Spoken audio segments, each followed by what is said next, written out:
Take a look at this. 37% of Republican voters say they have either a great deal or quite a bit of faith in the outcome of their party's primary, while 31% said they had only a little or faith or perhaps none at all. Those are pretty disturbing numbers, not a lot of faith. Todd Piro joining us now. You're going to be with us for the whole hour, Todd. I appreciate that. Great to have you on board. Let's talk about these numbers on faith in the elections. Do they surprise you? They really don't, because when you talk to Republicans, by and large, there are two reasons they do not have faith in the system as it currently exists. One, over the course of the last 3 to even 6 years, Democrats have completely taken control of how we vote, whether it's vote by mail, vote by proxy, vote by XYZ. There's always an excuse that the Democrats can put forward as to why we don't have to vote on that one Tuesday in November. On the other hand, Republicans complained about it, but really didn't do much about it until it was too late. So you have these Republicans looking at the people in their party, the people in the other party who let them down. They grew up with one day to vote, and yet the vote has been attenuated from weeks and weeks and weeks. And once Republicans realized, this is the way it's going to be, they're still slow in galvanizing. Republican, politicos, that is, they're still slow in galvanizing their own base to then vote in all those other ways. And so if I'm a Republican voter, I'm frustrated with the process. I don't trust the process because it seems like my interests as a Republican voter are not taken into account.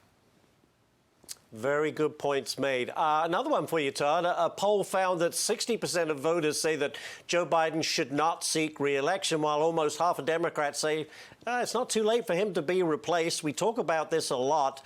But to you, do you think Biden will ultimately be the candidate? He says he is because he thinks he'll go up against Donald Trump. What say you? I'm not smart enough to answer this question. I've tried on this show once a week. Some weeks I say, he's going to be replaced. Other weeks I say, no, he's not. I want to focus on that 60%, though. Because you lived in the same state that I currently live in, Connecticut. When you were there, before you fled for the sunny shores of Florida, did you know one person who was just like, yes, Biden's my guy? No, and that's a Democratic state. And so that just shows the overall lack of enthusiasm for this guy. And if 6 in 10 people don't think he's too old to run and they don't want him to run, hey, you know what else that mimics? The fact that 6 in 10 people don't want to vote for him. And so I think right now, the way it stands, they are in big trouble on the Democratic side because nobody wants Joe Biden. And a lot of people decided because they don't want Joe Biden, they're not going to vote for him. And a few of those are even going to vote for Donald Trump. Yeah, I think you're absolutely right. Last one for you, Todd. Not a big surprise. Donald Trump predicting that his fellow GOP candidate, Vivek Ramaswamy, will soon drop out of the 2024 race and endorse him. He says, quote, he will, and I'm sure, endorse me, but Vivek is a good man and he's not done yet.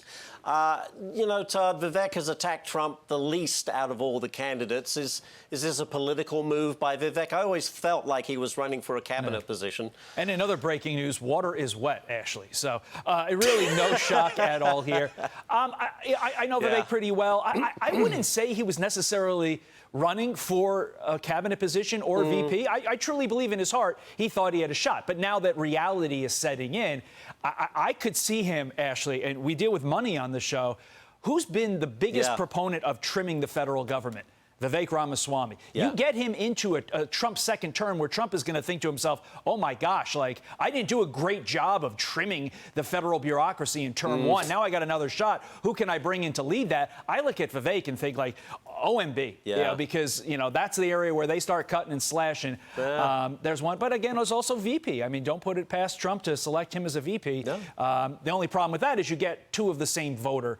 The two people get the same voter, and it's a pro-Trump guy. That's very true. But he certainly has brought a fresh, energetic perspective, I think, to the party. All right, Todd, thank you.